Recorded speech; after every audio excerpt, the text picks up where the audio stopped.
बिस्मिल्लाहिर्रहमानिर्रहीम, अस्सलाम वालेकुम, सुबह बखैर और खुश आमदीद मॉर्निंग विद फरा में। दुआ उम्मीद यही आप जहाँ कहीं हैं बिल्कुल ठीक ठाक हो, जिंदगी मज़े सुकून और खैरियत के साथ गुजर रही हो। मौसम हल्का हल्का तब्दीली का एहसास ले चुका है। मुझे यकीन है बहुत सारे लोगों ने इस टेम्परेचर की तब्दीली को महसूस किया होगा, जो कि अब ज़रा नॉर्मल होता जा रहा है। वो जो सख्त सर्दी की कैफियत थी कम अज़ कम इस्लामाबाद में, उसमें खासा फाका है। अब लग रहा है कि मौसम तब्दील होने जा रहा है और तब्दीली इंसान की ज़िंदगी में आती ही है। ये वो तब्दीली है कि जिसको रोका नहीं जा सकता। मौसम की तब्दीली के साथ साथ बहुत सारा कुछ ऐसा बदलता है कि जिसके साथ हमें एडजस्ट करना होता है और उसके साथ एडजस्ट करना ही ज़िंदगी की खूबसूरती है।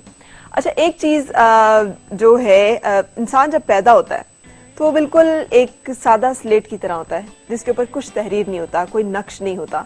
उसके ऊपर अगर तय होता है तो सिर्फ ये कि उसका खून जो है वो कौन सा है, उस खून या उस जीन्स में जिस नस्ल में वो पैदा हुआ है उसमें उसे किस माँ का दूध पिया है, उसके किरदार में वो कौन सी औसाफ हैं, वो कौन सी आदतें हैं, वो कौन से रवैये हैं, वो कौन सी बातें हैं जो कि इस इंसान के अंदर होंगी। और अगर ज़िंदगी में उसे चंद सूरत हाल का सामना करना पड़ेगा तो वो फिर उसमें किस तरह से डील करेगा। इन तमाम चीज़ों को वो लेकर आता है, लेकिन ये छुपी भी होती हैं। इन सब को डिस्कवर करना होता है, इन सब में से कुछ चीज़ों को निखारना होता है, कुछ चीज़ों को खुद ढूंढना होता है, तलाश करना होता है, कुछ चीज़ों के ऊपर काबू पाना होता है, उन्हें रोकना होता है। और इसी एक सिलसिले का नाम ज़िंदगी है और इसी एक सफ़र में हम सब चलते हैं और इसी मराहिल से हम सब ज़िंदगी के गुजरते हैं। अच्छा, होता यह है कि बाज़ औक़ात हम अपने अंदर मौजूद वो जो कोई एक आवाज़ है, जिसे ज़मीर कह लें, जिसे रूह कह लें, जिसे सोच कह लें, जिसे सच्चाई कह लें, जिसे अंदर का इंसान कह लें, जो जीता जागता है और जो बालातर होता है इस बात से कि ये जुर्म, ये गुनाह मैंने किया है या किसी और ने, वो वर्डिक्ट देता है, वो आवाज़ लगाता है कि गलत है, ये नाइंसाफ़ी है, ये जुल्म है, ये सही है, ये सच है। और इस तरह की बातें जो हैं वो हमें किसी से पूछने की ज़रूरत नहीं होती, ना किसी को हमें बताने की और समझाने की ज़रूरत होती है। इसलिए कि वो कहते हैं ना, जिस इंसान जो इंसान होता है उसको एहसास होता है, उसको पता होता है। ये एहसास की दौलत ही तो है जो इंसान को मुमताज़ करती है हैवानों से, इसलिए कि अक्ल और शऊर की बदौलत वो एहसास कर सकता है उन तमाम रवैयों का और उन तमाम गलतियों का जो कि सही नहीं है और उन तमाम चीज़ों का जिनको कि दुरुस्त होना चाहिए। जब आहिस्ता आहिस्ता इस पर पर्दे पड़ते चले जाते हैं लालच के, दुनियादारी के, तमा के, हिरस के, हवस के, और उसके साथ साथ हम भूलते चले जाते हैं। और बाज़ औक़ात तो ज़िंदगी में कुछ स्टेज ऐसी आ जाती है कि हम अपने आप को गुम कर देना चाहते हैं और हम उस आवाज़ को सुनना ही नहीं चाहते जो हमारे अंदर से कहीं से आ रही होती है, जो हमें बता रही होती है कि ये ऐसे नहीं ऐसे है। इस तरह के लोगों को अगर हम नफ्सियाती तौर पे देखें तो ये फिर एक और मर्ज में मुब्तला हो जाते हैं, जो नफ्सियाती शायद इतना नहीं, रूहानी ज़्यादा है, जो है झूठ बोलना। ये शख्स और ये फर्द जो है, ये इंसान अपने आप के साथ झूठ बोलता है। उसे लगता है कि वो बहुत अच्छा है, उसे लगता है कि वो जो कर रहा है वो ठीक है, उसे लगता है कि वो जो कर रहा है वो मुनासिब है, और उसे ना सिर्फ ये लगता है बल्कि वो इसका प्रचार भी करता है। ना सिर्फ इसका प्रचार करता है बल्कि वो खुद इस पर यकीन भी करता है। ये होता है हैबिचुअल कंपल्सिव लायर। और ऐसा इंसान जो है वो खुद झूठ के ऐसे एक साइकिल में आ जाता है कि उसे खुद यकीन हो जाता है अपने झूठ के ऊपर जो वो कह रहा होता है, और फिर उस तरह से वो झूठ पे झूठ बोलते हुए उस सच को, उस अंदर की आवाज़ को, उस अपने अंदर मौजूद अज़ली सच्चाई को जो कि अल्लाह ताला ने हर रूह के अंदर देकर भेजी है, भूलता चला जाता है। और यहाँ से उस आलूदगी का आगाज़ होता है जिसको कि मुनाफ़िकत कहते हैं। इसलिए कि दोहरी मेयार और दोहरा रवैया, कहना कुछ और करना कुछ, होना कुछ और दिखाना कुछ।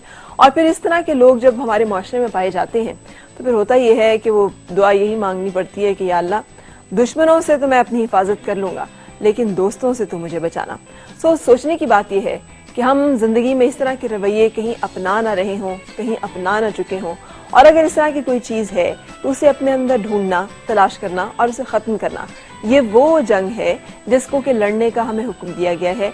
यही वो जंग है जो कि हर इंसान को अपने नफ्स के साथ लड़नी है। इसलिए कि दूसरों में बुराई तो बहुत जल्दी नजर आ जाती है और उसकी तरफ उंगली तो बहुत जल्दी उठ जाती है। उसी बुराई को अपने अंदर तलाश करना और उसी बुराई का अपने अंदर खात्मा करना ही दरअसल वो हकीकत है और वो जिहाद है जिसका कि हमें हुक्म दिया गया है।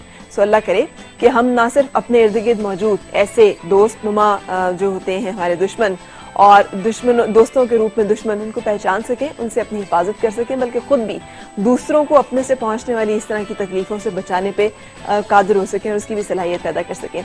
All the best. और आज का जो शो है उसमें प्रोग्राम में क्या क्या कुछ होगा वो मैं आपके साथ शेयर करूंगी। सबसे पहले हिस्से में हकीम रिजवान हफीज मलिक साहब जो हमारे साथ शेयर करेंगे हिकमत की रूह से, जो अक्सर जो है जिस्म में ढीलेपन का सामना होता है, खासतौर पर जो लोग अगर किसी ना किसी तरह से अपने वजन पे काबू पा भी लें और वो अपने आप मतलब वजन में कुछ कमी करने का कुछ सोर्स पैदा कर भी ले, तो उन्हें लगता है कि अब जिस्म ढीलापन का शिकार हो गया है, अब उसमें वो सख्ती नहीं है, अब उसमें वो जान नहीं है।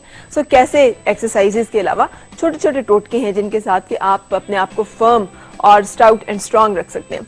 सो आज हमारा टॉपिक जिसके ऊपर वो बात करेंगे, और इसके अलावा कुछ रेसिपीज हम आपके साथ शेयर करेंगे। तलत हमसे मिलेंगी किचन में, और इसके अलावा आज मैं आपकी मुलाकात अपने एक ऐसे वेल नोन डिफेंस एनालिस्ट से करवाने जा रही हूँ। मुझे उनमें एक बात अच्छी लगती है कि वो खुल के बात करते हैं, और जो बात करते हैं वो उस पर यकीन होता है उनको, और जिस पे यकीन होता है उस पे वो सच्चाई के साथ पूरी फोर्स के साथ बात करते हैं। वो कोई घुमाना फिराना और इधर उधर की बातें जो हैं वो नहीं होती। आज हमारी मुलाकात होगी air marshal retired Shahid Latif साहब से, और उनसे हमारी गपशप और मुलाकात जो है वो शो का हिस्सा है, आप देख सकेंगे। सो ये सब कुछ आज, लेकिन पहले एक ब्रेक।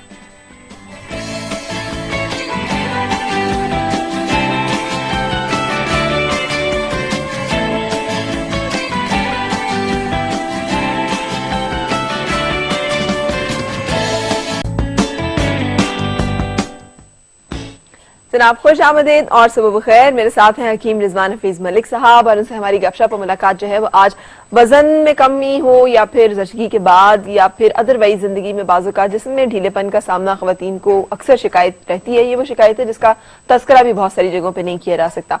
सो क्या हर्बल रेमेडीज इस बारे में हमें मदद देती हैं और कैसे उनसे मदद दी जा सकती है, ये आज का हमारा टॉपिक है, इस पे हम बात करेंगे। अस्सलाम वालेकुम, कैसे आप? शुक्र अल्हम्दुलिल्लाह। अच्छा जनाब, तो इस पे क्या कोई ऐसी बूटियां हैं जिनको खाने से बंदा जो है वो स्टाउट हो जाए, एकदम से चुस्त हो जाए, तवाना हो जाए? बिल्कुल माशाल्लाह, बड़ी अच्छी चीजें हैं, आज छोटी छोटी चीजें बताएंगे, और मैं लिख के इसलिए लेके आता हूँ सब कुछ ताकि हर मजाज के लोगों को वो ऐसी। असल में होता ये है कि हमारा जो माशाल्लाह ये सेगमेंट चल रहा है ना, आपका सेगमेंट सारे पूरा वीक सब लोग देखते हैं, लेकिन ये मेरे वाला जो है वो फौरी तौर पे लोग इस पे अमल शुरू कर देते हैं। ठीक है। तो मेरी फिर कोशिश होती है कि कोई चीज ऐसी मुंह से ना निकले कि कोई ऐसी गलत जड़ी बूटी जो नुकसान तो नहीं देती, लेकिन फिर हर मजाज को भी हमने देखना होता है। ठीक है, जिस चीज से फायदा लेना हो और वो फायदा ना दे तो उससे बड़ा उसका नुकसान और कोई नहीं। आप फायदे की नीयत से कोई काम करें और इस तरह से अगर कोई चीज का नुकसान नहीं है तो कम अज कम बेहतर है हमारा। अच्छा जी, इसके लिए जिस्म का जो ढीलापन है ना, ज़चगी के बाद तो तकरीबन हर खातून का ही ढीलापन जिस्म में आया था, जिस्म पिलपिला हो गया, जिस्म फूल गया, पेट बहुत बढ़ गया, इस तरह, तो उनके लिए ही है ना। वजन कम करने के लिए ये चीजें नहीं है। वजन कम करने वाला तो नुस्खा हम ऑलरेडी बता चुके हैं, कई दफा बताया बल्कि। तो उसके बाद फिर जो खवातीन वजन तेजी से कम करती हैं डाइटिंग से या कोई हर्बल मेडिसिन से या जिससे जो भी तरीका, उनका भी वजन तो कम हो जाता है। इवन आजकल जो एकदम वजन में कमी होती है, जो सर्जरीज हैं, बलून सर्जरी, आप स्टमक की सर्जरी करवा लें तो एकदम से आपका वजन जो है बिल्कुल उससे भी जिस्म पिलपिला और इस तरह का मामला बहुत ज्यादा हो जाता है उससे। इसके लिए बड़ा इफेक्टिव नुस्खा है, छोटे छोटे नुस्खे हैं, और 3-4 नुस्खे, ज्यादा नुस्खे नहीं बता रहा हूँ। मोटी जो खवातीन है ना, जिनका जिस्म बल्कि है, जरा हेल्दी खवातीन है, उनके लिए पहला नुस्खा ये है, मुसब्बर, सुहागा, कलमी शोरा, नुशादर और जीरा स्याह। इसको आपने खल करना है उसमें कुआर गंदल एलोवेरा के गुद्दे में, ठीक है, उसके थोड़ा सा गुद्दा साफ से डालते रहे, उसको खल करते रहे। जब वो आप देखें कि जैसे आटा गूंदा गया, इस तरह की शक्ल आ जाए, उसकी पेस्ट ही बन जाए जरा थिक सी, तो चने के बराबर उसकी गोलियां बना लें, और सुबह शाम एक एक गोली भी खाई जा सकती है, 2-2 गोलियां भी खाई जा सकती हैं। वो खानी है गोलियां। अरक सौंफ ले लें 1 कप, और उसमें अगर तो किसी को अल्सर की शिकायत नहीं है तो उसमें अरक सौंफ में आधी चम्मच टीस्पून, हाफ टी-स्पून सिरके की, सिंथेटिक सिरका ना हो, ओरिजिनल सिरका हो जो कोयटे का बनता है और यूटिलिटी स्टोर पे हर जगह मिलता है, वो डाल लें। जिनको अल्सर की शिकायत है या मैदे में कभी दर्द होती है पालक खाने से, ज्यादा स्पाइसी फूड खाने से, फ्राइड चीजें खाने से, वो सिरका ना यूज करें, वो खाली अरक सौंफ से ही वो करें ना। सौंफ जो है ना, ये थोड़ी पेशाब पावर भी है, और जरा और भी मामला इससे अच्छे हो देते हैं। ये तो है जी नुस्खा जो मोटी खवातीन है। अच्छा, जिस बंदे का वजन ज्यादा होता है अमूमन उसको इतना ढीलेपन का मसला नहीं होता, क्योंकि उसका तो जिस्म जो है उसमें चर्बी खासी होती है। मसला तो होता ही है जब के बाद तो फर्क पड़ता है ना कुछ तो पेट ढीला हो गया, फिर टायर बनने शुरू हो गए, ठीक है, फिर वैसे तो इससे वजन नहीं कम होगा? इससे वजन नहीं कम होगा, ठीक है, किसी हद तक कह सकते हैं थोड़ा बहुत, लेकिन इसको वजन कम करने के तौर पर इस्तेमाल नहीं किया जा सकता इस नुस्खे को। फिर जो पतली खवातीन है उनके लिए बड़ा छोटा सा नुस्खा है, असगंध नागूरी और सतावर और दालचीनी। असगंध नागूरी, सतावर और दालचीनी, इसको शहद में गोलियां बनानी है। इनको पहले बारीक पीस लें तीनों चीजों को, फिर उसमें थोड़ा शहद डालें, उसको जरा पेस्ट ही बन जाए थोड़ा सा, तो उसकी जो वो गोलियां चने के बराबर गोलियां बना के, ये भी आपने अरक सौंफ के साथ भी खा सकते हैं और पानी के साथ, सादा पानी के साथ भी दे सकते हैं। ये दो नुस्खे तो बड़े आउट क्लास हैं। और इसके बाद छोटी छोटी चीजें और भी हैं जो भी बताऊंगा मैं, वो भी अपने उसमें रूटीन में लेके आए। अच्छा, ये दोनों नुस्खे जो हैं ये सिर्फ उन खवातीन को इस्तेमाल करने हैं जो बच्चों की पैदाइश के बाद, बच्चों की पैदाइश के बाद या वजन तेजी से कम करने के बाद, जिस्म पलपला हो गया, नरम हो गया, मसल ढलक रहे हैं, ये यहाँ से ढलक रहे हैं बाजू जो है। ठीक है।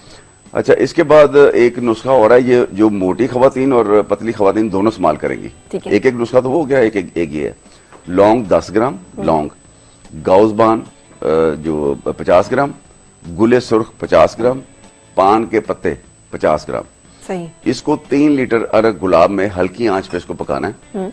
और जब देखें कि पानी खौलना शुरू हो गया, जोश आना शुरू हो गया, तो उसको 3-4 मिनट उसको और रहने दो उसके ऊपर। फिर उसको उतार के निथार लें, निथार के दोबारा बॉटल में डाल लें, और वो आधा कप सुबह शाम इसको पीना है। सुबह भी या शाम भी। सुबह खाली पेट पिए ज्यादा अच्छा है, या नाश्ता और लंच के दरमियानी टाइम पी लें, शाम 5 बजे पी लें, या फिर रात सोते हुए पी लें। कोई टाइम की ऐसी पाबंदी, लेकिन भरे पेट पे नहीं पीना, उससे जरा थोड़ा सा वो। अच्छा, इसके बाद एक सफूक भी बना लेना ना। ये छोटी चीजें ये, अच्छा ये फायदे हम तो इस फायदे के लिए बता रहे हैं ना, हर चीज का कोई ना कोई फायदा बंदे को हो रहा होगा। पुदीना, दालचीनी, बड़ी इलायची का दाना, छिलका नहीं उसका इस्तेमाल करना, और कूजा मिश्री, इन चीजों को बराबर वजन में बारीक पीस के इसका पाउडर बना लें, सफूक बना लें, और फिर इसको जो है ना हम वजन, और ये आधी चम्मच 3-3 ग्राम सुबह शाम साथ ही ले लें। ये उन खवातीन के लिए जिनका जिस्म ढीलापन है, जिस्म फूल गया, जैसे लगता है यूं पेट पे अगर वो हाथ मारेंगे अपना तो यूं लगेगा जैसे पानी अंदर है ना, वाटर रिटेंशन हो जाती है और इस तरह के मामला। सही। अच्छा, लेकिन सर वाटर रिटेंशन के लिए मुझे पता है वैसे भी ऑस्मोसिस का एक प्रोसेस है ना, कि हाई कंसंट्रेशन से लो कंसंट्रेशन और लो कंसंट्रेशन से हाई कंसंट्रेशन की तरफ जाता है। बिल्कुल। So, अगर आपको इसका प्रॉपर इल्म है और कोई बंदा ऐसा है जो कि इस बारे में अवेयर है, यानी जिसको पता हो, क्योंकि अकेले में करना बाजू का खतरनाक भी होता है, तो एक खास कंसंट्रेशन में मिनरल्स जो है उसमें बात लेना आपकी बॉडी से एक्स्ट्रा जो पानी है उसके निकलने का जरिया बनता है। लेकिन अगर आप इसे कंट्रोल्ड और आप इस बारे में अवेयर नहीं है तो आप डिहाइड्रेट भी कर सकते हैं, आप बेहोश भी हो सकते हैं। सो इस तरह के जो काम, और हमारे यहाँ अनफॉर्चुनेटली इस तरह के जकूजी एंड सवानास हैं, लेकिन इतना ज्यादा अवेयर ये नहीं है कि वेट लॉस के लिए इसको यूज किया जा सके, वाटर रिटेंशन के लिए उस तरह की नहीं है। इंटरनेशनली बहुत कम ऐसी जगह है जहाँ पर इस तरह से वाटर रिटेंशन पे काबू और किया जा सकता है ना, क्योंकि ये बड़ा साइंटिफिक एक प्रोसेस है। बड़ी खूबसूरत बात की है, ये बड़ा इंपॉर्टेंट चीज है ये, और इसका बड़ा रोल होगा इसका काम को ठीक करने के लिए। अच्छा, इसके बाद फिर एक और नुस्खा है, वो टॉनिक भी है और नुस्खा भी है।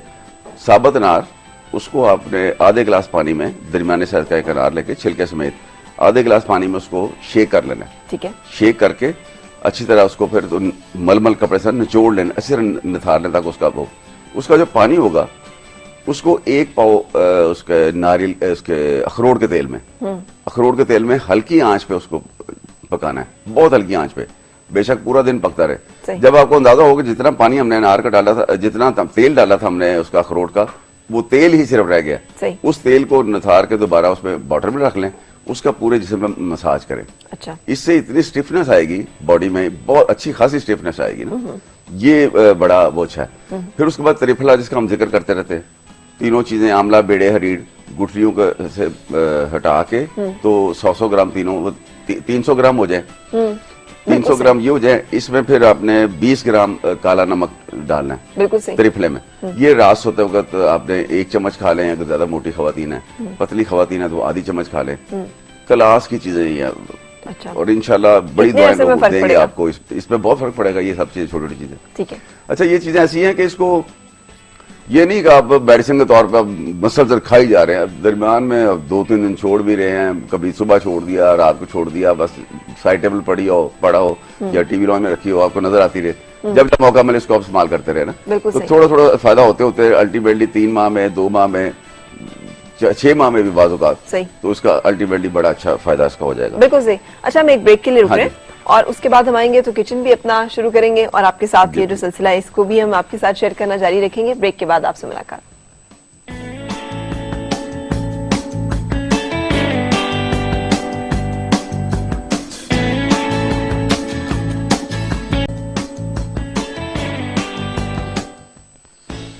तो जनाब खुश आमदीद, हम इस वक्त किचन में हैं और क्या बन रहा है?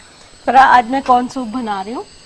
कौन सा वाला बना हमेशा रही हैं? बनता है, आज जरा जल्दी से बनने वाला झटपट सा एक सूप मैं बताने लगी मैंने हूँ। कहा इसमें शायद यखनी बन रही हूँ। नहीं, यखनी आज मैं बना ही नहीं रही, बल्कि यखनी किस तरह बनानी है मैं ये बता रही हूँ। अच्छा, इसके लिए मैंने एक और चीज उसके साथ बड़ी मजे की बनानी है। मैंने पानी को बॉईल करने के लिए रख दिया था। ये 5 कप पानी है, ठीक है। और इसमें हमने ये करना है कि 1 कप से ये है 1 कप बिल्कुल चॉप करके फ्रेश चिकन का ब्रेस्ट पीस लेके और उसको चॉप करके वो हमने एक इसमें, ये आप देखिए इसी की यखनी अभी बड़ी अच्छी बन जाएगी। अच्छा, तो वो जो हड्डियों को डालें और साथ बस थोड़ा हड्डियों को आज मैंने सोचा कि थोड़ा 1 मिनट मैंने इसमें बाकी भी चीजें डाल दूं। अच्छा। ताकि इसके साथ ही हम ये करेंगे कि 1 कप ये मैंने थोड़ा ज्यादा लिया 1 कप मैंने स्वीट कॉर्न जो थे उनको मैंने थोड़ा सा चॉपर में चला लिया, इतना कि ये कुछ पेस्ट ना बनेंगी।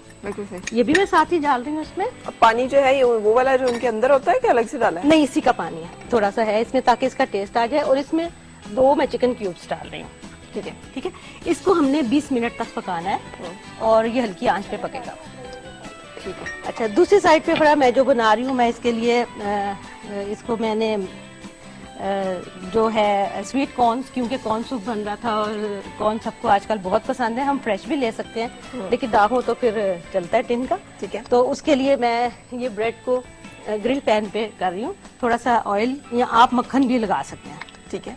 मैं थोड़ा सा ऑयल लगा रही हूँ क्योंकि आजकल ठंड है और फिर ऐसी चीजें एकदम जम जाती हैं। मक्खन हो गया या घी हो गया, बिल्कुल सही। तो लेकिन अगर आप फौरी तौर पे गर्मा गर्म चाय के साथ खाना है, हाँ, तो फिर आप इसको फिर आप मक्खन ही लगाएं। ये तो मैं कर रही हूँ, वैसे भी मक्खन की हिफादियत ज्यादा है। अच्छा जनाब, मक्खन कौन से मानों में कह रही हैं? मैं दोनों मानों में कह रही हूँ। हकीम साहब के लिए कॉल है। अस्सलाम वालेकुम जी, हकीम साहब से क्या पूछेंगे आप? ड्रॉप हो चुकी है कॉल, ड्रॉप हो गई जी। अच्छा, ये तो हम फर्क करते हैं, लेकिन दूसरी साइड पे हमने ये करना है कि मैंने जो ये मुझे छोटा बनना चाहिए उसके लिए, बिल्कुल सही। ये छोटे से क्यूट से हमारे पैन के लिए मुझे छोटा सा बनना चाहिए। इसमें अच्छा मैं बता देती हूँ अभी कि हमने क्या करना है। इसमें थोड़ा सा 1 टेबलस्पून हमने ऑयल इसमें ऐड करना है, बस 1 टेबलस्पून,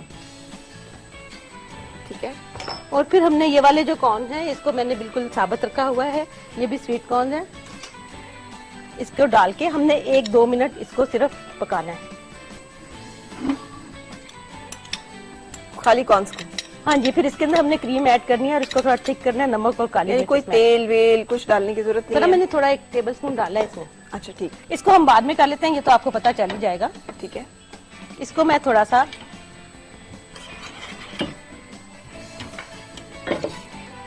बड़ा भुन्ना सा मैंने प्यारा सा लिया। अच्छा, दूसरी साइड पे हम टाइम नहीं वेस्ट करते और मैं ये कर रही हूँ क्योंकि ये सूप के साथ आमतौर पे ग्रीन चिली सॉस एक सर्व होती है, उसके लिए मैंने चिलीज को थोड़ा सा फ्रेश ग्रीन चिली को क्रश वो मैंने चॉप कर लिया, फाइन चॉप कर लें इसको ताकि बड़े बड़े पीस मुंह में ना आए। वैसे वो बड़े बड़े पीस अच्छे लगते हैं। अच्छा लगते हैं? आपको नहीं लगता?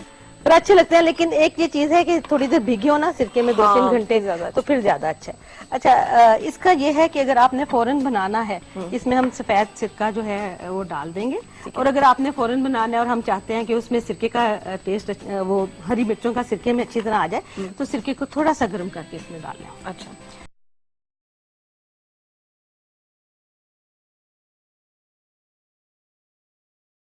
पता चलेगा कि जरूरत क्योंकि है। थिक है क्रीम। ओके, अगर गर्मियाँ होंगी तो और क्रीम फर्श की किसी भी वजह से पतली होगी तो फिर आप पानी फिर, हाँ जी बिल्कुल, ठीक है।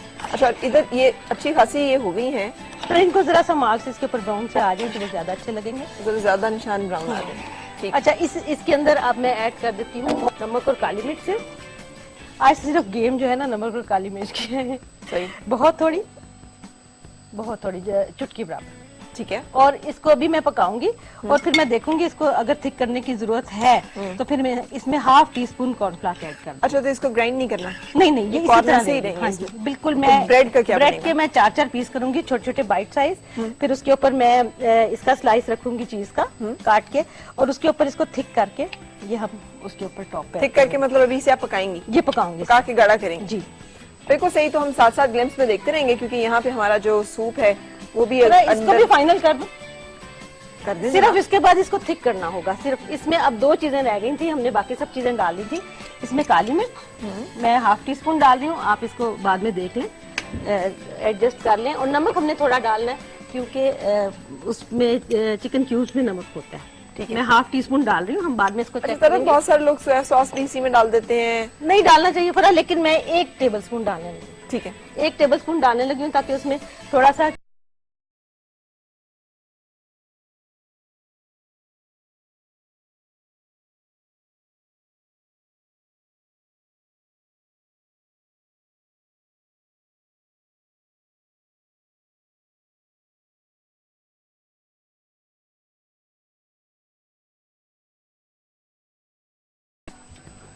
ये बड़ा क्लास का नुस्खा है और जी। ये नुस्खा मोटापे को भी कम करने में हेल्पफुल है, खास तौर पे पेट का जो बड़ा होना जो। ठीक है। तुम्बा 5 तोले, मुसब्बर 2 तोले, सना मक्की 5 तोले, जंजबील 5 तोले, अजवाइन देसी बरियां करके, बरियां करने से उसको हल्का सा ब्राउन भून कर लें। लेना हल्की आंच पे ना। और फिलफिल स्याह 2 तोले, ठीक है। बापची तुख्मे बापची 5 तोले, गंधक आंवला सर 5 तोले। इन सब चीजों को बारीक पीस के इसके 500 mg के कैप्सूल भर लेने सही। और सुबह शाम एक कैप्सूल ये इस्तेमाल करना है। ठीक है। लेकिन जिन खवातीन को ब्लड प्रेशर की प्रॉब्लम है वो ये इस्तेमाल ना करें। ये जिनका हाई है। वही जिनका हाई ब्लड प्रेशर है वो उनको उन्होंने ये इस्तेमाल नहीं करना। ठीक है। फिर बाज़ औक़ात होगा पेट में बल पड़ेंगे, नरम स्टूल नरम हो जाएगा, या दिन में 3-4 दफा होगा, उसकी फिर खुराक वो कम कर दें, दिन में एक टाइम पे वो ले लें। ठीक है। लेकिन नुस्खा ये अदरवाइज बहुत अच्छा ही है। सही। ये जो है। और ये कितना फ्रीक्वेंसी में इस्तेमाल करना है, यानी दिन में 1 दफा? अगर तो ब्लड प्रेशर नहीं है किसी को या पेट नरम नहीं हो रहा तो फिर तो दिन में 2 दफा लें, अदरवाइज दिन में 1 दफा कर दें। अगर पेट में बल पड़ रहे हैं, मरोड़ उठ रहे हैं या पेचिश हो रहे बिल्कुल हैं, सही। ये 2 चीजें ये करता है ये, सही। क्योंकि इसमें 3-4 चीजें बड़ी।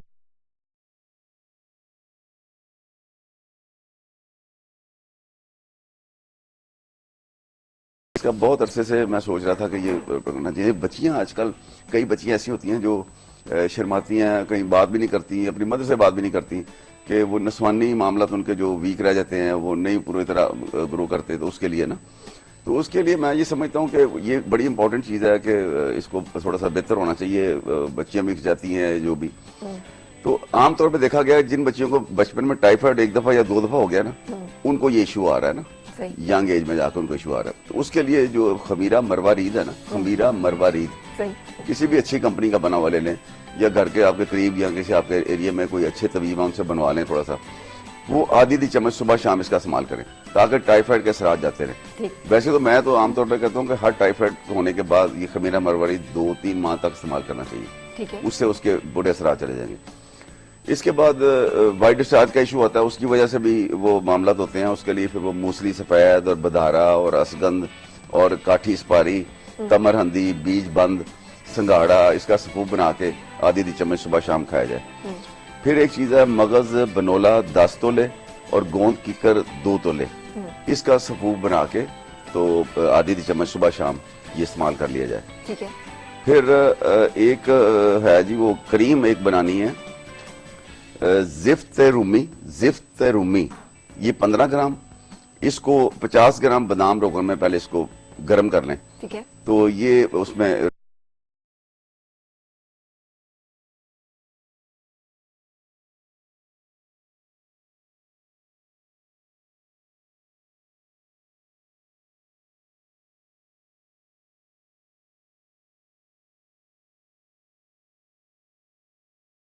आपने किसी डब्बी में डाल दें और बिल्कुल क्रीम की शक्ल बन जाएगी।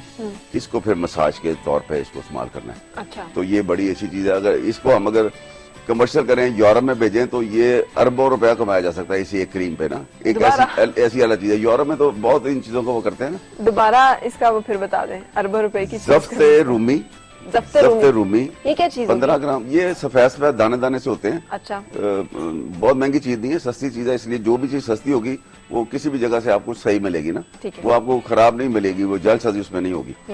बादाम रोगन 50 ग्राम, इसकी कोशिश करनी है अच्छा बादाम रोगन के मिले। इन दोनों को पहले गर्म करके इनको दोनों को पहले मिला लेना है, वो मिल्क मेल्ट हो जाएगा, वो जो दाने दाने से हैं बादाम रोगन में। इसके बाद आपने शहद के छत्ते की मोम ले लेनी है 50 ग्राम। ये भी जहाँ पे शहद बेचने वाले हैं उनके पास जाएंगे, वो छत्ते की मोम मिल जाती है उनसे। और बकरे की चर्बी 50 ग्राम। फिर इन सब चीजों को इकट्ठा हल्की आंच पे रख देना, 3-4 घंटे रख दें, 5-6 घंटे भी बेशक रख दें, लेकिन बहुत हल्की आंच पे। उसके बाद आप देखेंगे कि सब ये मेल्ट हो जाएंगे, लेकिन बकरे की चर्बी उसमें कुछ बच जाएगी। जो वो उसमें बची होगी उसको निकाल के आप फेंक दें। और उसके बाद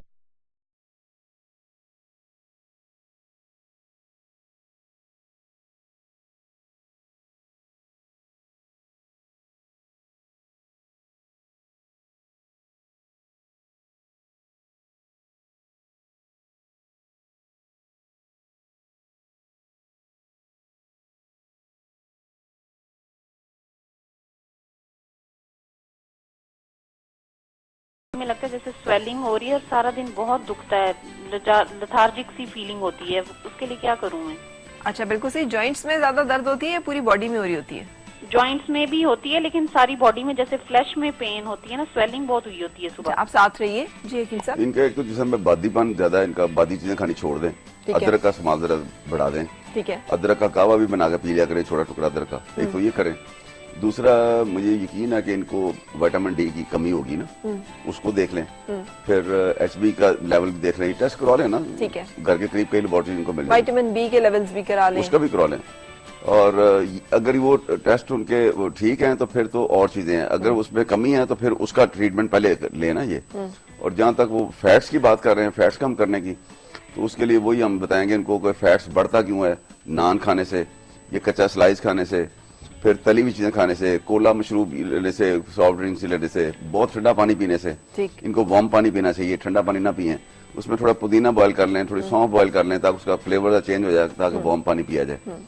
और फिर ये जो है बहुत बर्फ वाली चीजें इस्तेमाल करने से, चावल ज्यादा खाने से, खाना खाने के फौरन पानी पीने से। जब बढ़ गया हुआ है, वो कह रही किसी तरह से कम नहीं होता, तो अब उसे कम उसके लिए तो हमने देखे 3-4 प्रोग्राम किए हैं, अगर इन्होंने पहले नहीं देखे, वही जो लख मकसूल है और तुरबत सफेद है।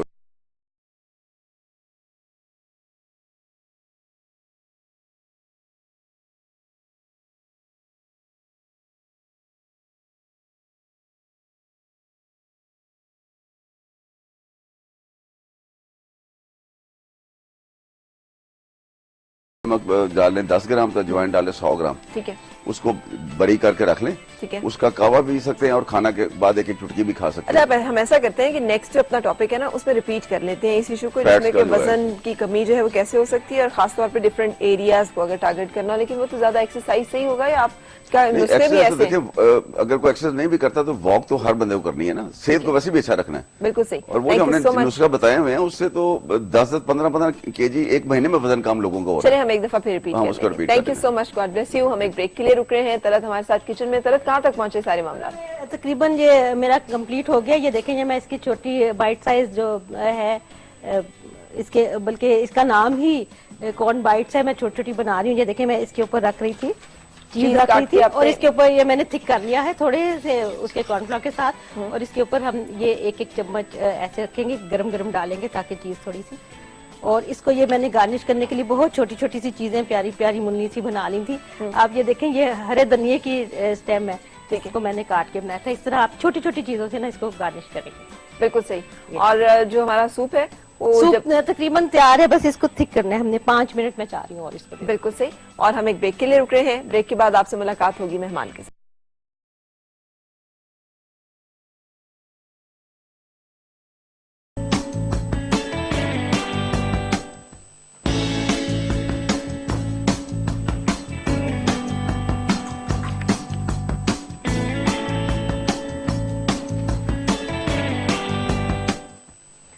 खुशामदीद और सबब खैर जनाब। मेरे आज के मेहमान को आपने 12 मुख्तलिफ प्रोग्रामों में तबसरे देते हुए, राय देते हुए और एनालिसिस करते हुए सुना होगा।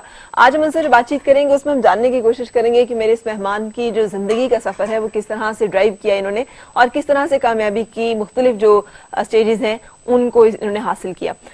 पीएफ इन्होंने ज्वाइन किया था पाकिस्तान एयरफोर्स सितंबर 1971 में। 1974 में कमीशन हुए। हाई प्रोफाइल रिकॉर्ड की वजह से आपको फाइटर स्क्वाड्रन, फाइटर विंग और फाइटर बेस की कमांड के लिए चुना गया और पहले F-16 उड़ाने वाले पहले पायलट हैं और F-16 तैयारे को पाकिस्तान लाने का एजाज जो है वो भी इनके हिस्से में है। इनको 2000 में JF-17 JF थंडर जिसे हम कहते हैं बनाने की जिम्मेदारी सौंपी गई थी और इस मरहले में जाहिर है हम सब जानते हैं बहुत सारी रुकावटें आई, डटे रहे और 3 साल की मेहनत रंग लाई और 2003 में पहला JF-17 जो है वो फिजा में बुलंद हुआ जिसने पाकिस्तान का भी सर फख्र सा बुलंद किया। एक बड़ा कारनामा है पाकिस्तान की डिफेंस हिस्ट्री में। इस कामयाबी के बाद आपको AQ Khan of JF thunder भी कहना शुरू कर दिया गया। मेरे साथ हैं आज जनाब air marshal retired Shahid Latif साहब, डिफेंस एनालिस्ट। अस्सलाम वालेकुम, कैसे हैं sir? Thank you so much for joining and what a marvellous जिसे कहते हैं record and history. Thank you. ये सब अचानक हो जाता है, इत्तफाकन हो जाता है या इसके लिए काम करना पड़ता है, प्लान करना पड़ता है, ख्वाब देखने पड़ते हैं, कोशिशें करनी पड़ती हैं? क्या चीज़ इत्तफाकन तो कोई चीज़ नहीं होती। कोई चीज़ अगर हम ये कहें कि जी मोजज़ात होते हैं या मोजज़ात होते हैं, मगर हमारा दीन भी ये कहता है कि एफर्ट करोगे तो उसी का फल मिलेगा। तो एफर्ट तो करना है सही। और एफर्ट ही के आपको समरात जो हैं वो मिलते हैं। मैं समझता हूँ कि मेहनत जो है वो एक बहुत लाजमी अमर है, ठीक है, और वो हमें सबको करनी चाहिए अगर हमें ज़िंदगी में कुछ रिजल्ट्स अचीव करने हैं और कहीं तक पहुंच हासिल करना है। तो ये कोशिश का सिलसिला आपने कब से शुरू किया था और ये तय था कि आपने फोर्सेस ज्वाइन करनी है, पायलट बनना है, फाइटर पायलट बनना है? क्या ये आपकी जिंदगी के किसी प्लान का, मंसूबे का, ख्वाब का हिस्सा था? ऐसे है जी, जब मैं छोटा था तो मेरे वाले साहब कहा करते थे कि बचपन से तुम जहाज़ों से बड़े फैसिनेट होते थे। सही। और मुझे नहीं मालूम था कि ये जहाज़ क्या है और फाइटर जहाज़ क्या है, तो दूसरे जहाज़ क्या है।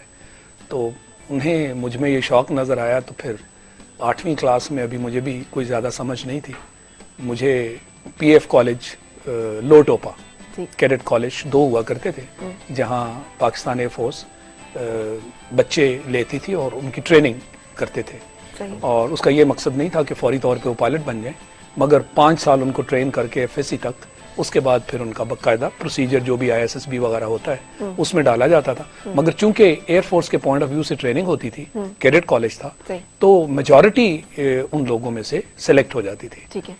तो मैं उसी स्ट्रीम में फिर गया। 8वीं क्लास में मेरी एडमिशन हो गई। वो भी एक अच्छा खासा डिफिकल्ट प्रोसेस है, पूरे होते हैं और चंद जो है उनको सिलेक्ट किया जाता है। और उसके बाद से फिर 8वीं से लेके 12वीं तक कैडेट कॉलेज ही में पढ़ाई हुई। ऑब्वियसली PF की इन्वायरमेंट में ट्रेनिंग भी होती रही। PF उनका मेन ऑब्जेक्टिव ही यही होता है कि जिन बच्चों को उन्होंने लिया है, क्योंकि ये PF ही के इंस्टीट्यूशंस थे, तो उनको वहीं ट्रेनिंग इस तरह की हो कि मैक्सिमम इनमें से PF ज्वाइन करें। बिल्कुल सही। तो 8वीं क्लास में अभी बच्चा बहुत कम उम्र होता है। अब आके डिबेट्स भी इस पे होती हैं कि बच्चों को इतनी कम उम्र में बोर्डिंग्स में भेजना चाहिए या नहीं भेजना चाहिए। सो आपकी तरफ से एक वाइज रिकमेंडेशन उन पेरेंट्स को जो सुन रहे हैं वो क्या होगी? क्योंकि आपकी कामयाबी को सुनते हुए बहुत सारे पेरेंट्स ये सोचेंगे कि उन्हें भी क्या इस रास्ते को फॉलो करना है, यानी एडवांटेजेस एंड डिसएडवांटेजेस क्या है इतनी अर्ली स्टेज में बच्चे को इस तरह के एक स्कूल में डाल देना जहाँ पे वो अपनी जिम्मेदारी भी उठाए और डिसिप्लिन की पाबंदी करने का भी पाबंद हो? मैं समझता हूँ एडवांटेजेस ज्यादा हैं कि आप एक बाकायदा देखें ना, एक तो आपका प्रोफेशनल स्टेज आता है, खासकर जब आप हायर सेकेंडरी एजुकेशन हासिल कर लेते हैं, इंटरमीडिएट ऑनवर्ड्स, तो फिर एक प्रोफेशनल लाइन बनती है। अगर आप मिडिल क्लास 8वीं से ही बच्चे को एक कैडेट कॉलेज में डालें, पढ़ाई तो एक बहुत अच्छी होती ही है, उसके साथ उसकी ओवरऑल ट्रेनिंग बहुत अच्छी होती है, डिसिप्लिन ट्रेनिंग होती है, best of the best students वहाँ पे एनवायरनमेंट में होते हैं। और मुझे याद है कि जो मार्क्स आया करते थे उसमें अगर A+ वाला कोई नहीं होता था तो उसको अच्छी नजर से नहीं देखा जाता था, A और A+। लेकिन वो जो वालिदैन से दूरी है, घर से दूरी है, अब उसकी वो जो डाउन साइड है वो ये है कि एक बहुत छोटा बच्चा जब घर से चला जाता है तो वो वालिदैन बिल्कुल उसके वो एक डिसएडवांटेज होती है आपको, बहन भाई वालिदैन। मगर मेरा ख्याल है कि इन दी लार्जर इंटरेस्ट, खासकर बॉयज के लिए, उन्होंने एट एनी स्टेज बाहर की जिंदगी में तो जाना है जी। ये थोड़ा हम 5 साल पहले की बात कर रहे हैं, और इन एनी केस जैसे मैंने कहा कि इंटरमीडिएट ऑनवर्ड्स उन्हें कोई ना कोई प्रोफेशनल लाइन तो लेनी है। ठीक। तो मेरा ख्याल है कि ये जरूरी नहीं है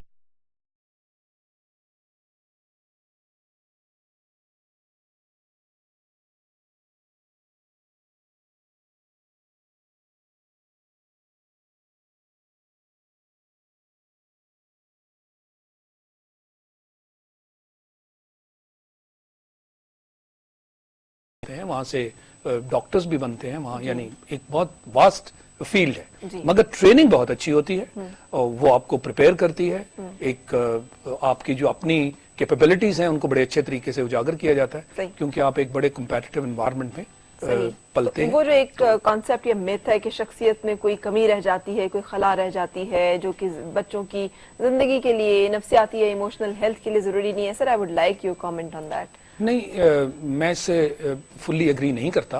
सही। आपकी थोड़ी बहुत रिलेशनशिप जो है, चूंकि आप वो 5 साल जो आपकी पर्सनैलिटी अभी भी डेवलप ही हो रही होती है, ज्यादातर डेवलप हो चुकी होती है, वो आपकी जो रिलेशनशिप है, एक बॉन्डेज है फैमिली के साथ, उसमें थोड़ा बहुत डिफरेंस हो सकता है, जो कि आपको पर्सनली उसको ओवरकम करना चाहिए, ताकि वो एलिमेंट एक आपका उसमें कोई कमी ना रह जाए।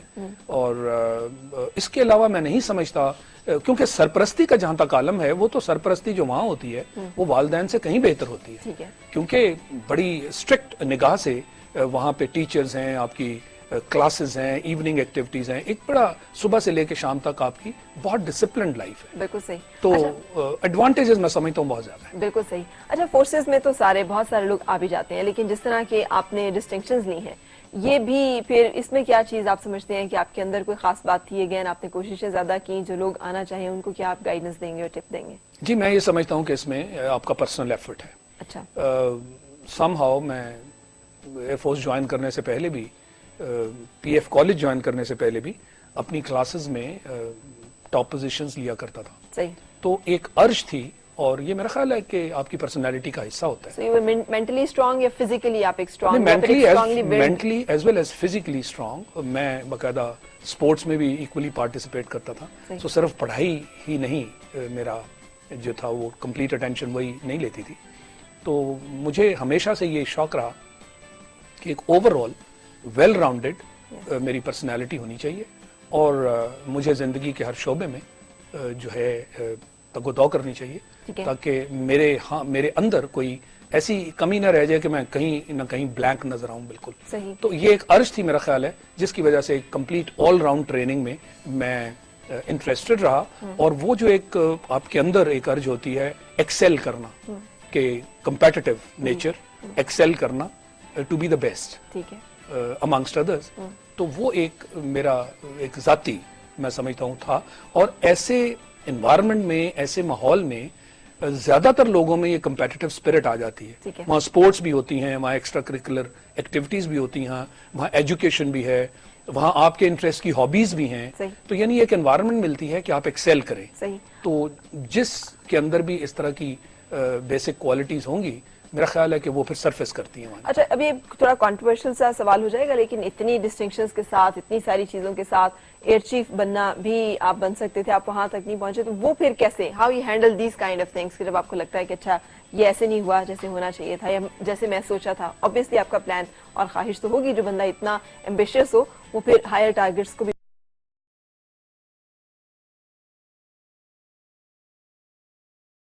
तो मैंने कोई कमी नहीं आने दी।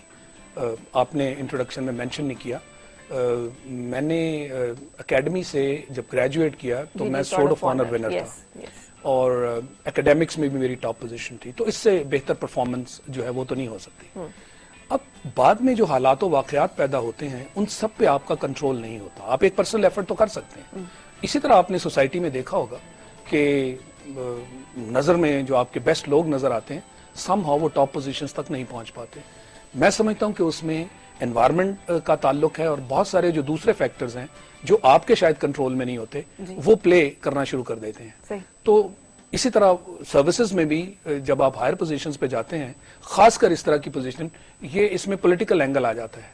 और जो सिलेक्शन है, फॉर एग्जांपल मैं वाइस चीफ तो था, I made it to the vice chief, और उसके बाद फिर I would call it politics, and वो जो आपकी लीडरशिप होती है उसके कुछ अपने एंगल्स होते हैं। अभी भी आप देखते हैं कि जब भी आर्मी चीफ की, एयर चीफ की, नेवल चीफ की अपॉइंटमेंट्स का जिक्र होता है तो उसके अंदर बहुत सारी चीजें फिर आनी शुरू हो जाती हैं। जरूरी नहीं है कि अभी भी आपने पिछली मरतबा देखा कि आर्मी चीफ की जब सिलेक्शन हो रही थी तो बहुत सारी बातें हुई, बहुत सारे तबसरे हुए कि जी आपके प्राइम मिनिस्टर साहब ने पहले कहा जी सीनियरिटी की बेस पे, मेरिट की बेस पे, उसके बाद उन्होंने कहा जरूरी नहीं है कि इसकी बेस पे, फिर उन्होंने जो है वो एक आर्मी चीफ जो है उनकी सिलेक्शन अनाउंस कर दी। तो मकसद ये है जी कि वहां उस लेवल पे जाके बहुत सारे ऐसे फैक्टर्स आ जाते हैं जो आपकी मेरिट, आपकी प्रोफेशन, आपकी सीनियरिटी से रिलेटेड नहीं होते और वो आपके कंट्रोल में नहीं। तो ये चीजें, एक ऐसा शख्स जो कि अपराइट हो, जो कि फाइटर हो, जो कि एक्सेलेंस पे बिलीव करता हो, जिसने स्ट्राइव किया हो सारी जिंदगी एक्सेलेंस के लिए, जो समझता हो कि वो डिजर्व करता है, वो कैसे इस तरह की चीजों की जिंदगी में ये पॉलिटिक्स, ये सियासत को एडजस्ट करना, अकोमोडेट करना।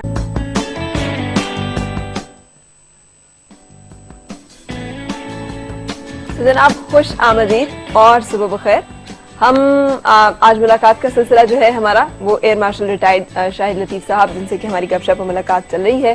सर, मैंने आपसे जाते हुए सवाल पूछा था, इस तरह के मामलात को बर्दाश्त करना, जिंदगी में हार को बर्दाश्त करना, दूसरों की बाज़-औक़ात सियासत को बर्दाश्त करना, ये कैसे मुमकिन होता है? कि आप टूट नहीं गए, आपने दिल नहीं हार दिया, आपने मायूस हो गए, दिल बर्दाश्त हो गए?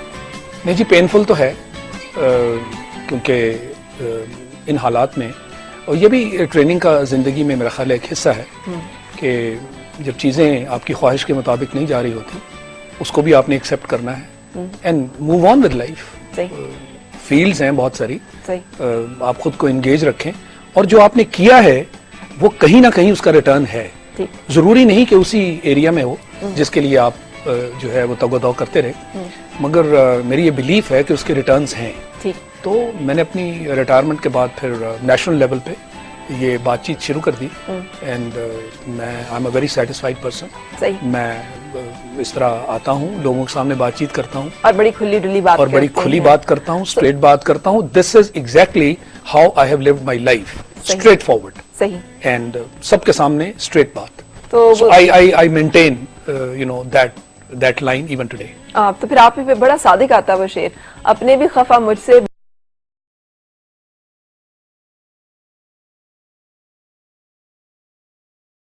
है जी। सच बोलना, अपराइट होना, स्ट्रेट बात करनी, खासकर हमारी सोसाइटी जहां बहुत बिगाड़ पैदा हो गया है, मेरा ख्याल है कि हमें इन चीजों की जरूरत है। अच्छा, आजकल हम बहुत सारे लोगों का डिफेंस एनालिस्ट सुनते हैं, आपके ख्याल में who can and who should be a defence analyst? एक तो ये कि आपकी बैकग्राउंड आपको हेल्प करती है, आपका एक बड़ा रिच एक्सपीरियंस होता है। 35 इयर्स मेरी सर्विस है जी, तो बहुत कुछ देखा मैंने इस दौरान। टॉप लेवल जो है आपका मुल्क का इन ऑल फील्ड्स, उनके साथ इंटरेक्शन भी हुआ, तो पर्सनल नॉलेज भी है बहुत सारी चीजों का। ठीक है। और फिर आपके करियर के थ्रू जो कुछ आपने देखा, फिर आपकी अपनी रीडिंग है, मुशाहिदात हैं। तो एक तो आपकी बैकग्राउंड, पर ये मैंडेटरी नहीं है कि आपकी बैकग्राउंड हो। अगर आपने जिंदगी में डिफेंस रिलेटेड पढ़ाई की है, जरूरी नहीं कि आप प्रैक्टिकल फील्ड में रहे हो। क्वालिफिकेशन है, स्ट्रेटेजिक स्टडीज हैं जिनमें ये सारी चीजें कवर होती हैं। तो मैं समझता हूँ कि उस मामले में भी आप एक अच्छा अगर ज़हन रखते हैं, बैलेंस, तो एक अच्छे एनालिस्ट आप हो सकते हैं। बिल्कुल सही। अच्छा, JF-17 की हम बात कर रहे थे और पाकिस्तान के लिए भी उसका बनना एक बहुत बड़ा स्टेप, इसलिए कि दिफाई खुद इन्हिसारी जो है किसी भी मुल्क के लिए बहुत बड़ा एक टारगेट होता है। पाकिस्तान जैसे मुल्क के लिए खास तौर पे जो आज तक डिपेंडेंट रहा है अमेरिका की टेक्नोलॉजी F-16 की सूरत में, जो कि मशरूत कर दी गई थी बहुत सारी चीजों के साथ और पाकिस्तान को मिल भी नहीं रहे थे। सो मुझे बताइएगा, आपने उसमें प्रॉब्लम का सामना किया, पाकिस्तान की मौजूदा सूरत हाल, सियासी सूरत हाल और आगे सारी सूरत हाल भी आपके सामने, आप क्या देखते हैं हमारा क्या बनने जा रहा है और क्या बनेगा? देखिए जी, अभी जैसे मैंने कुछ देर पहले बात की, सबसे इम्पॉर्टेंट चीज़ जो है, मैं समझता हूँ कि हम चूंकि इस मुल्क के लोग हैं, ये मुल्क हमारे लिए बना था, सही, और हमें ही इसका ख्याल रखना है। ये नहीं हो सकता कि हम कहें जी चूंकि यहाँ बहुत सारी प्रॉब्लम्स हैं तो हम कहीं बाहर चले जाते हैं। सही। कहीं कंफर्टेबल जगह पे जाके रहना शुरू कर देते हैं। मुझे ये कॉन्सेप्ट कभी भी ठीक नहीं लगा। खासकर वो लोग जो एजुकेटेड हैं, जो क्वालिफाइड हैं, जिनको अल्लाह ताला ने इस्तात दी है कि वो अपनी जो उनकी सलाहियतें हैं उनको ब्रुए कार लाते हुए जो यहाँ प्रॉब्लम्स हैं उनको करेक्ट करने में एफर्ट करें, तो वो एक आसान जिंदगी गुजारने के लिए यहाँ के मसले यहाँ छोड़ के कहें जी कि ये तो मुल्क जो है ये बहुत सारे मसाइल में घिरा हुआ है, लिहाजा हम कहीं ऐसी जगह जाते हैं जहाँ मसाइल ना हो। हाँ, उनकी पर्सनल जिंदगी तो शायद कंफर्टेबल हो जाएगी। तो एक वक्त ये आएगा कि अगर वो लोग जिनकी यहाँ जरूरत है वो यहाँ से माइग्रेट करते जाएं और ऐसे लोग यहाँ पे जो कि प्रॉब्लम्स क्रिएट कर रहे हैं उनके हम हवाले कर दें, तो फिर एट अ टाइम क्या होगा, एक वक्त आएगा कि जब मेजॉरिटी जिनकी जरूरत है वो यहाँ नहीं होगी और जो ट्रबल क्रिएटर्स हैं वो यहाँ पे मेजॉरिटी में हो जाएंगे। तो फिर आप खुद सोच लें कि इस मुल्क का क्या होगा। और मैं देख रहा हूँ कि ऐसे हालात पैदा हो रहे हैं। चले अल्लाह करे कि ऐसे हालात जो हैं उनको रोका जा सके, रोका जाए, बिल्कुल, ये हमारा फर्ज है। बिल्कुल सही। अच्छा, आपने वेल राउंडेड पर्सनालिटी का जिक्र किया था, तो उसमें क्या क्या कुछ शामिल होता है एंड हाउ यू एक्चुअली, आप देखने में माशाल्लाह अभी तक बहुत फिट और बहुत एक्टिव लगते हैं, उससे आपकी एज गेस करना भी मुश्किल है। सो आई एम श्योर कि बहुत सारी ऐसी एक्टिविटीज होंगी जिसमें आप अपने आप को एंगेज रख के खुश और एनर्जेटिक रहते होंगे, वो क्या है? सबसे पहले तो ये है जी कि माशाल्लाह I have been blessed with a family जो कि बड़ा ख्याल रखते हैं मेरा, मेरे बच्चे, मेरी वाइफ। अच्छा, माशाल्लाह। और आपने भी उनका ख्याल रखा होगा ना? असल जो हैप्पीनेस जी ये दोनों तरफ से होता है। बिल्कुल। तो असल हैप्पीनेस जो है वो रिजाइड करती है आपके घर पे। बिल्कुल। यहाँ से मामले आपके सारे शुरू होते हैं। बिल्कुल। अगर आप घर पे सेटिस्फाइड हैं तो फिर आप प्रोडक्टिव भी होंगे। सही। जो आप काम बाहर कर रहे हैं, जिन फोर्सेस के साथ आप जो है आप कन्फ्रंट करते हैं जिन्हें, और बाहर तो बहुत कुछ है ना जी, जिस जिंदगी स्ट्रगल जब आप करते हैं तो बड़ी कन्फ्रंटेशंस होती हैं जी। तो फिर आप बाहर मजबूत होंगे और उसके अंदर आप मेंटली एट पीस होंगे और स्ट्रगल और आपका जो एफर्ट है मेरा ख्याल है उसमें आप 100% फिर उसको आप दे सकते हैं। सही। तो ये बेसिक है मेरे नजदीक। फिर आपकी एक मेंटल अपनी जो है वो ट्रेनिंग है कि खुद को आपने अपनी ट्रेनिंग का ख्याल इस तरह रखना है कि मेंटल और फिजिकल जो आपके एलिमेंट्स हैं उनमें एक बैलेंस हो। सही। मसलन मैं गोल्फ खेलता हूँ, अभी भी मैं कोशिश करता हूँ कि दिन में फिजिकल एक्टिविटी जो मेरी है उसको कुछ ना कुछ पोर्शन जरूर दिया जाए।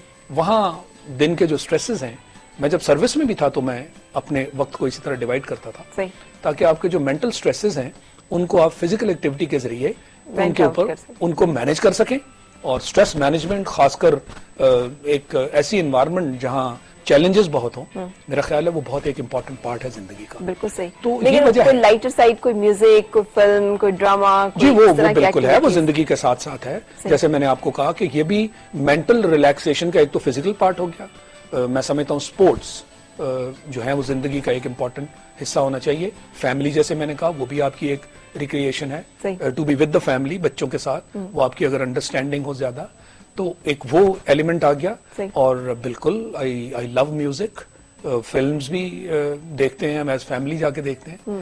तो ये सारी चीजें मेरा ख्याल है एक बैलेंस क्रिएट कर देती हैं आपकी जिंदगी में, और जिंदगी में बैलेंस होना बहुत जरूरी है। एक्सट्रीम पे आप नहीं जा सकते कि जी आप अगर स्पोर्ट्स की तरफ है तो फिर सारा स्पोर्ट्स में वक्त लगा दिया, आपकी मेंटल फैकल्टीज। सिमिलरली अगर आप पढ़ाई की तरफ हैं या आप इतने मसरूफ हो गए कि फैमिली की आपको परवाह नहीं, फैमिली सफर को कर आपकी गई। नहीं। हाँ तो जी। मेरा ख्याल है ओवरऑल एक बैलेंस जो है जिंदगी का वो बहुत जरूरी है for you to live a happy life. आपकी जिंदगी में डिस्ट्रैक्शंस नहीं आई, ऐसी चीजें जो कि आपको फैमिली से ज्यादा बाजुकात अट्रैक्ट कर रही हो? बाजुकात इंसान टिल्ट कर जाता है प्रोफेशन की तरफ ज्यादा या किसी और चीज की तरफ ज्यादा, या आई नहीं, आपने उनको मैनेज किया, डील? बिल्कुल आई। जब मैं खासकर ये JF-17 का काम कर रहा था तो मैं ऑलमोस्ट 5 years मेरे जो वर्किंग आवर्स थे ऑन द एवरेज 24 घंटों में से मैं 16 से 18 घंटे काम करता था। सही।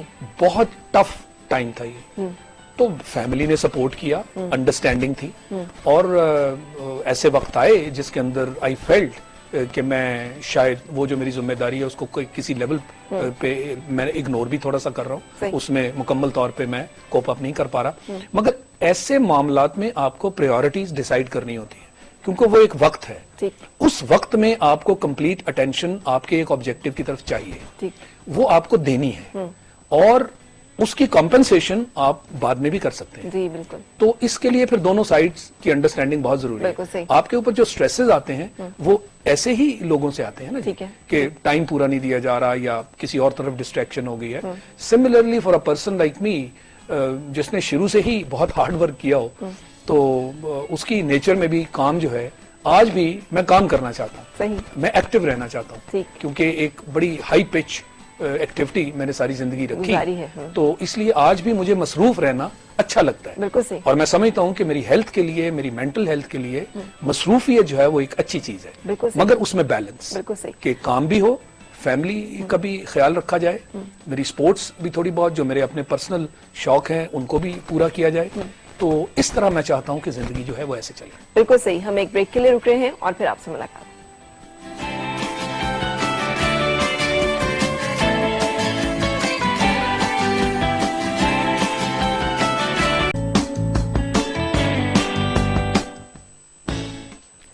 जनाब खुश आमदीद और सुबह बखैर। AQ Khan of JF-16 thunder आज मेरे साथ हैं। Air marshal retired JF-17 air marshal retired Shahid Latif साहब से हम बातचीत कर रहे हैं और मैं आपसे पूछ रही थी वेल राउंडेड पर्सनालिटी का। बता रहे थे कि बहुत सारी एक्टिविटीज में दिलचस्पी लेती है और माशाल्लाह blessed and proud father of 4 daughters. So ये भी एक आपने जिंदगी में कभी महसूस नहीं किया जो आम लोगों की तरह होता है हमारा सोशल टैबू के बेटा और बेटियों में किस तरह से आप? अच्छा, I have a very loving family और I'm fully satisfied and I love them.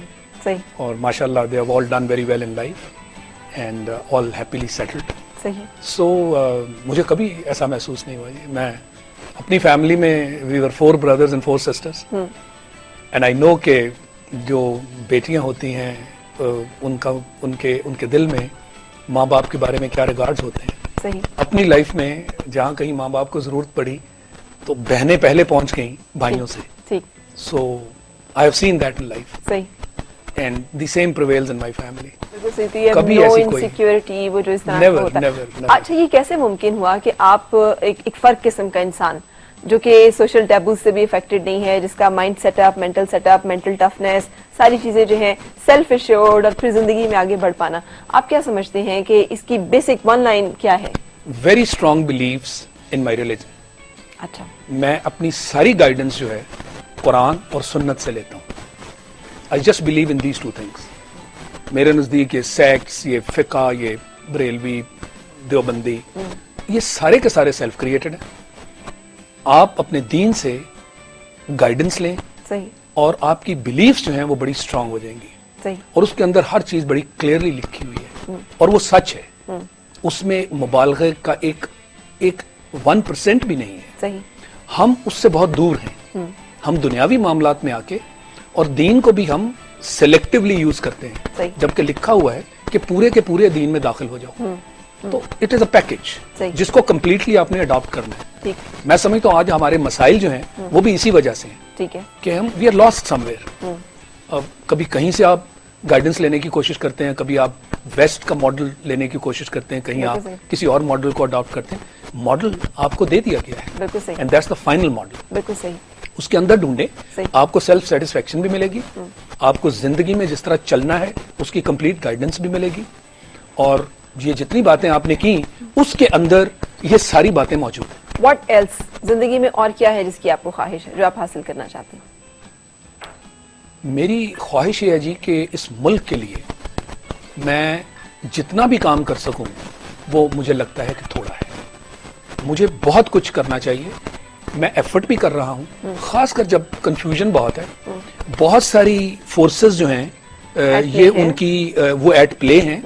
हमारे इर्द गिर्द हॉस्टिलिटी है जी। और हमें अपने अंदर एक ऑर्गेनाइज तरीके से एक ऑब्जेक्टिव ओरिएंटेड अप्रोच मुझे नजर नहीं आ रही। तो मैं ये समझता हूं कि इस मुल्क के लिए बहुत कुछ करने को है। तो मेरी अब ये ख्वाहिश है कि मैं जो कुछ कर सकता हूं मैं इस मुल्क पे, जैसे मैंने JF-17 के लिए डेडिकेट होकर काम किया, इसी तरह मेरा एक डेडिकेटेड एफर्ट है कि इस मुल्क में जो गलत चीजें नजर आ रही हैं उनको समहाउ किसी तरह करेक्ट किया जा सके। And I am making a humble effort in that direction. बिल्कुल सही। आप तशरीफ लाए उसके लिए आपको बहुत शुक्रिया। हम एक ब्रेक के लिए रुकने जा रहे हैं और फिर आपसे मुलाकात।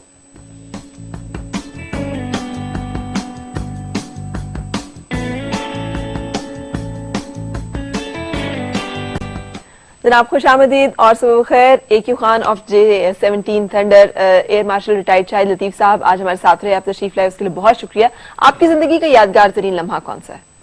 पहली दफा F-16 उड़ाना, F-16 पाकिस्तान लेकर आना, या JF-17 थंडर को देखना बनते हुए, या कुछ और?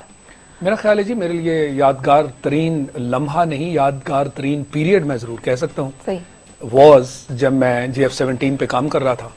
और मुझे हर लम्हा ये खुशी थी कि ये एक बहुत बड़ा इस मुल्क का सेटबैक था जिसको मैं हल करने जा रहा हूँ with the help of my team and by the blessings of Allah. सही। तो मुझे हर स्टेज पे मुझे नजर आ रहा था कि अल्लाह ताला की ब्लेसिंग्स हैं और मेरे रास्ते सीधे हो रहे हैं। चलें। That period was the most memorable period of my life. God bless you, thank you so much. आपने आज वक्त निकाला और हमारे साथ अपनी मेमोरीज और अपनी जिंदगी की कुछ बातें जो है वो शेयर की। We are honoured and thankful for that. हम एक इजाजत अब आपसे लेंगे क्योंकि वक्त आपसे इजाजत लेने का, इसी दुआ के साथ आपकी हर सुबह खुशगवार और हर खुशगवार सुबह का अंजाम बखैर हो। मुलाकात इंशाल्लाह आपसे कल फिर, उस वक्त तक